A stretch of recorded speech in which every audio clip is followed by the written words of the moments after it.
So here we go, guys. Day 2. This is another post commentary. Still, a friend of mine recommended how I can do a live commentary, and after the next video, I will start doing that. It should be a little bit more interesting. I'll be able to talk about what I'm thinking about when I'm playing the game at the moment, instead of trying to remember what I was thinking about. Which, the forgetfulness happens a lot. When I'm going through the game, I start noticing things, and I bring up my own hypothesis, and we're coming up on the spot where I died last time, where we ended off. Grab those souls. I'll be a little bit more careful getting down to that chest this time. Get us some humanity.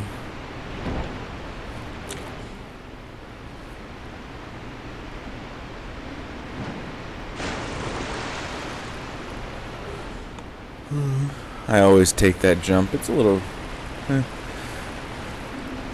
I just don't... I don't know why, I just like to make the jump. So the build we're going to go for on this character is primarily going to be a dex build. I'm looking at using the Mira sword later on.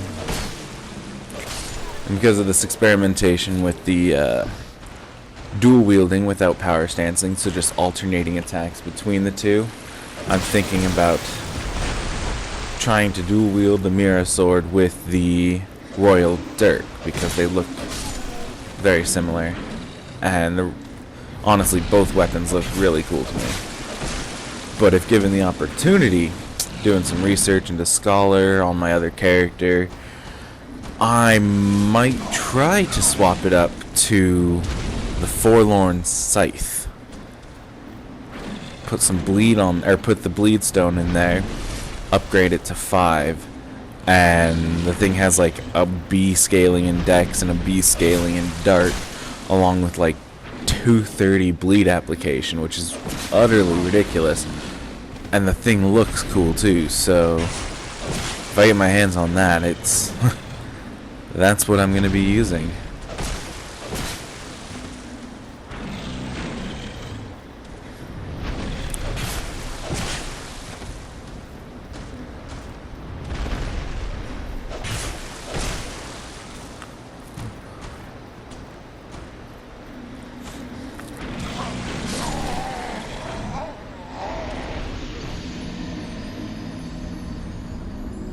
I find it interesting that they put a respawning ogre right next to that fire or bonfire in forest. If you're good at killing them, I need to practice my dodges a little bit, obviously, but I mean that's a good starting, almost like 12 grand worth of souls that you can get right off the bat. Just farm him until he doesn't respawn.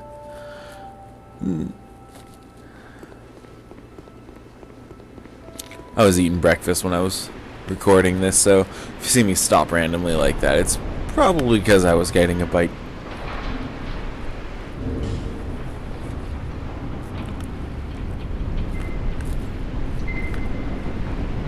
Here I decided to switch it up and two-hand the scimitar.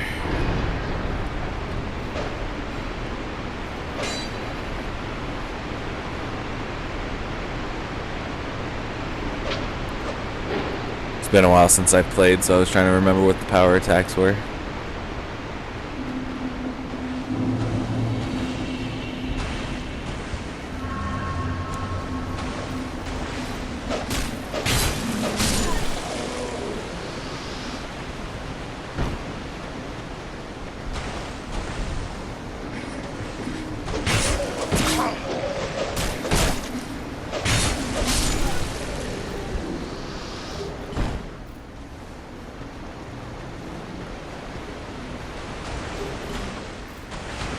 Round 2.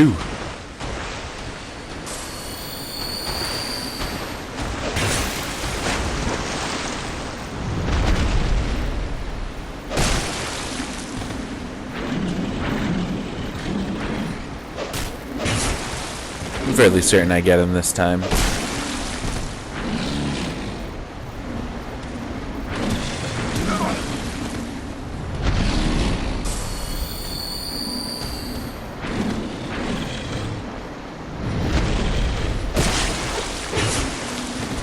it's still weird watching myself play, because, like, I've watched other people playing, I've watched videos online, and it's, like, it's weird to me. Like, I swear that I'm a better player than what it looks like to me.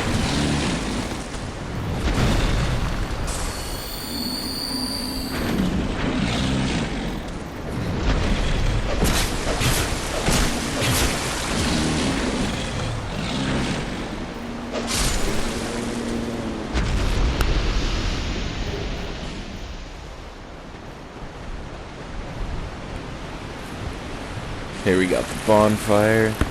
First playthrough, I missed this thing. It took me till the end. I was like going through the bonfire list and trying to figure out which ones I was missing. Don't know why I had trouble going to that one. And then there was also the one in the Blue Cathedral, so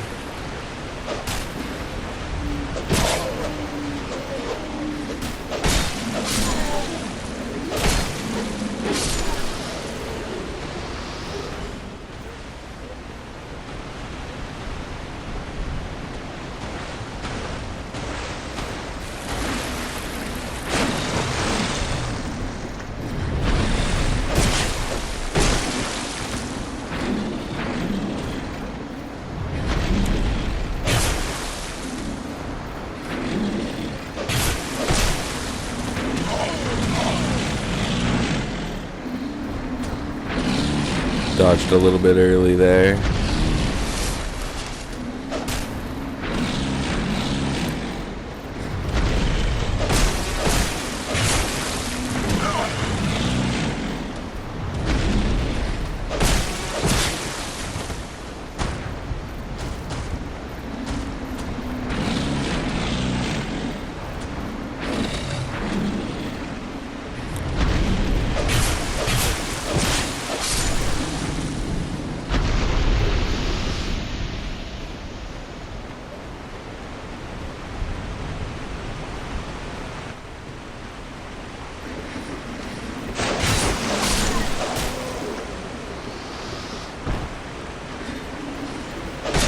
I always like the look of the foot soldier's sword.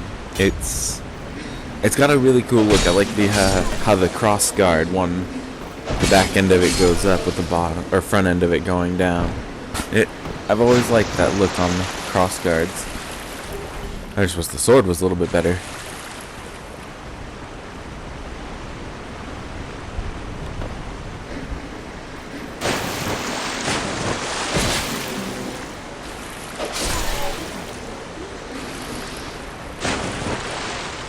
First time through the next area, I got really confused because I was hoping to find the Haida there and possibly getting the Haida sword, but didn't happen.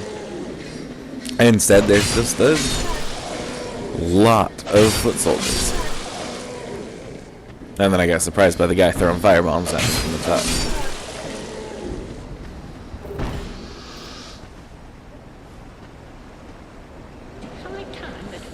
And there's a jump there. I forgot that was there.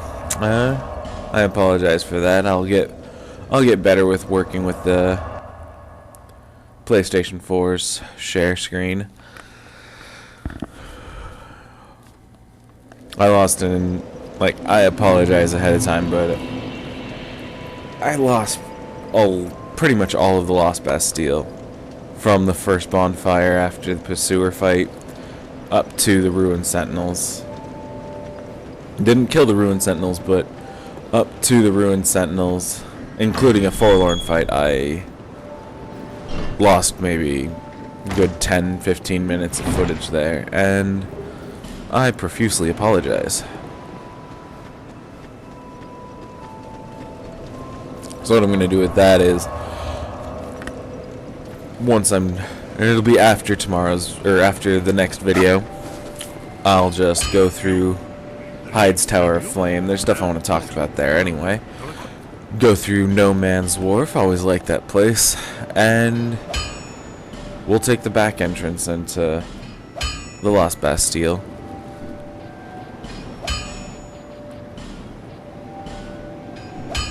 I'll be around.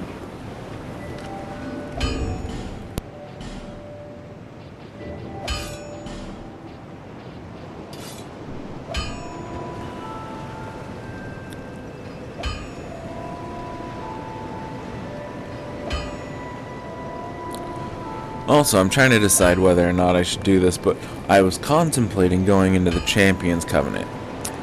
If any of you people watching think that that's a good idea, go ahead and leave a comment. If somebody says that I should do it, I'm probably going to do it. I enjoy it. It's kind of fun. Ramps up the difficulty.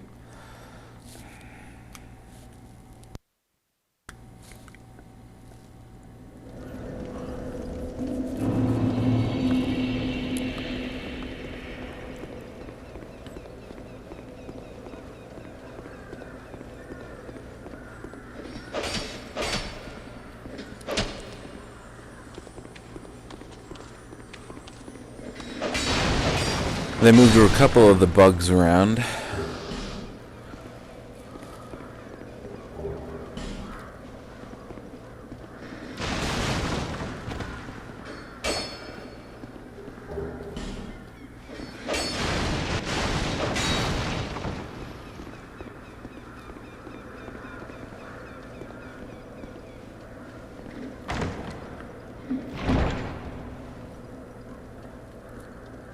Taking another bite there.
Must be grabbing a pretty big bite there.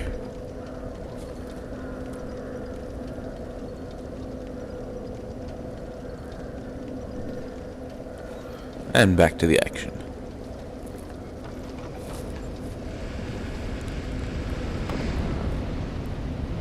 Some of the enemy placements along this area got changed as well.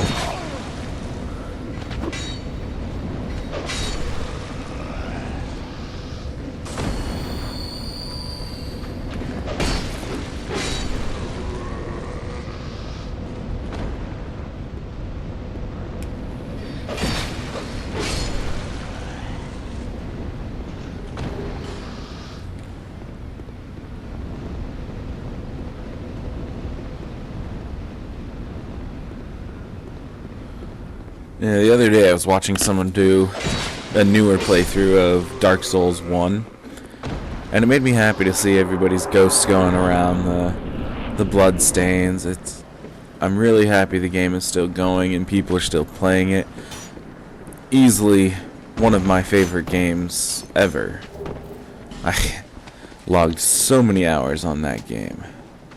Friends actually think I'm a little bit addicted to the Souls series, but I mean, I just like it.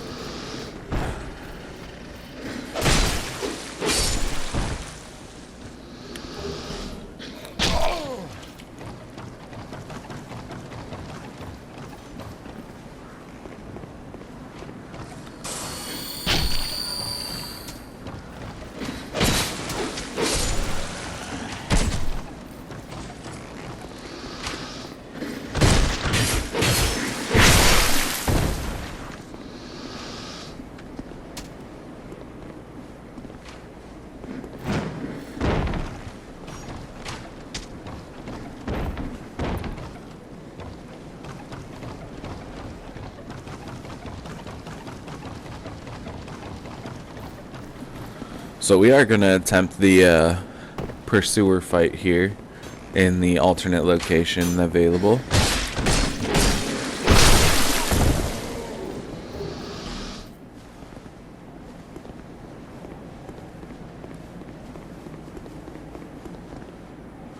Ignore them.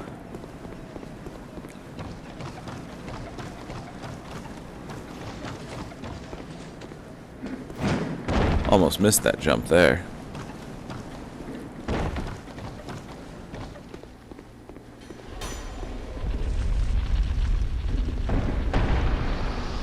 Will admit, first playthrough Dark Souls 2, I died there.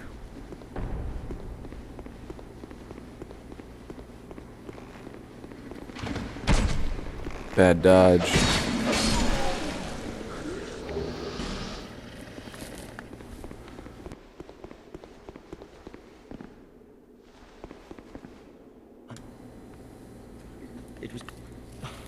This was the same day that I skipped through all of the Emerald Herald's dialogue as well. I apologize. I will stop doing that in future plays.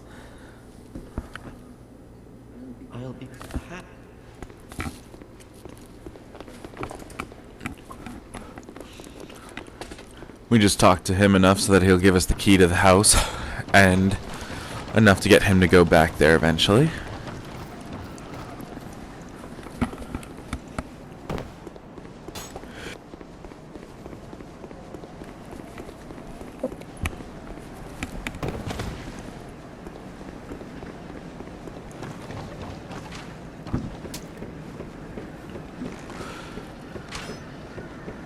This area reminded me a lot of Izalith, and just all the roots everywhere, the general look of the fort. Here, I'm trying to get him to blow himself up, because if he creates a spark when he breaks through those barrels, boom, and it deals decent damage to him.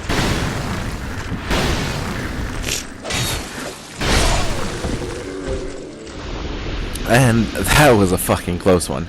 Like, I didn't even know that was possible. I contemplated healing here, like healing and dropping down. Took me a minute. I was just trying to see what that area was, and then I realized that's the section where Pate tries to get you to go through the gate.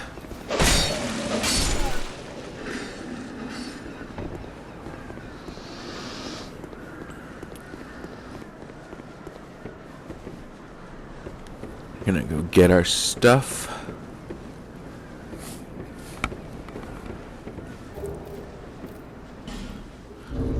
Good advice right there when going up the vine. Check to the right. It's that spot where I dropped down. You guys saw me do that.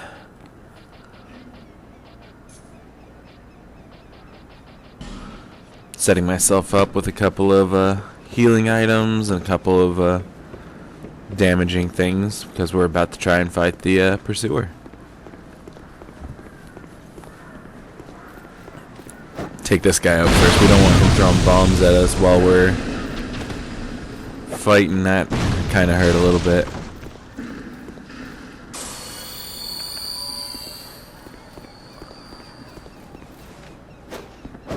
We will be picking up a bow and some arrows later. Like I said, we're going to be a dex-based character. Having one of those on it makes moments like this kind of handy.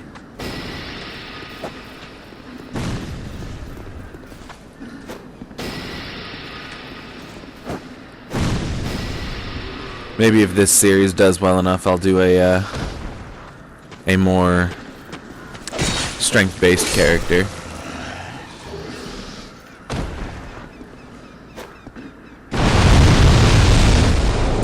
Opening up a shortcut there.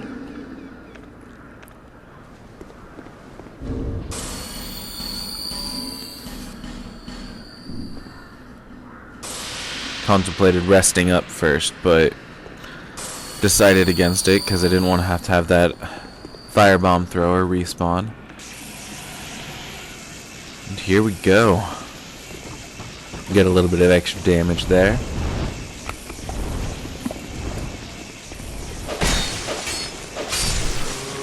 Couple of guys that are up there. Just wanted to take that guy out first.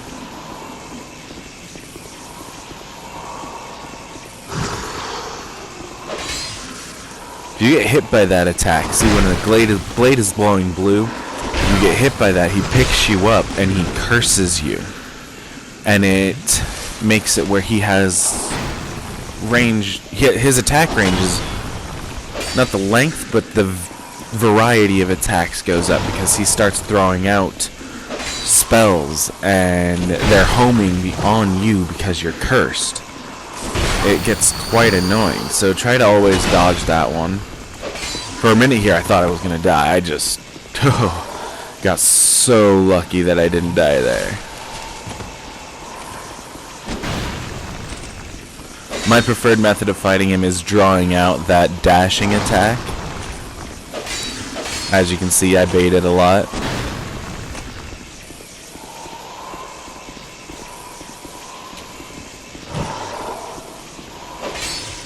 Getting that to go, if you're good at dodging, it's also a good way to get around him, because it takes a long while. He does the pull back and then the stab forward, sits there for a second. There's this combination also, leaves him open for a little bit.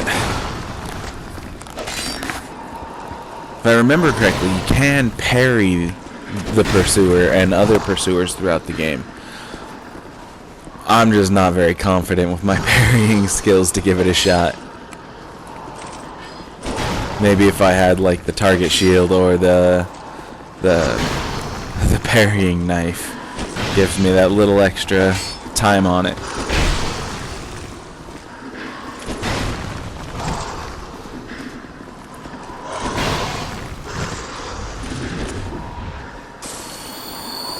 That third strike almost always got me when I was starting to fight the pursuer.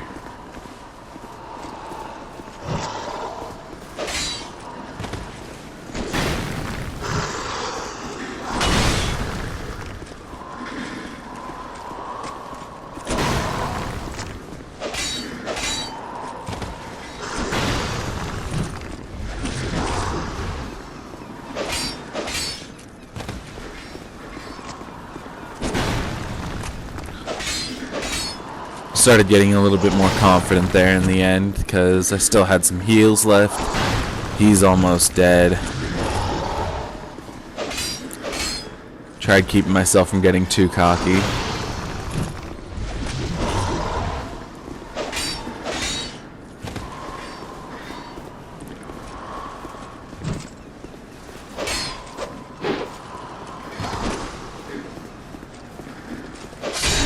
Now the interesting thing, the Drangleic soldiers up here will wake up instantly after you kill him. And that guy behind me, he completely snuck up on me there. That's why I was attacking the one at the beginning, because I didn't want to just complete total ambush. But we're going to call it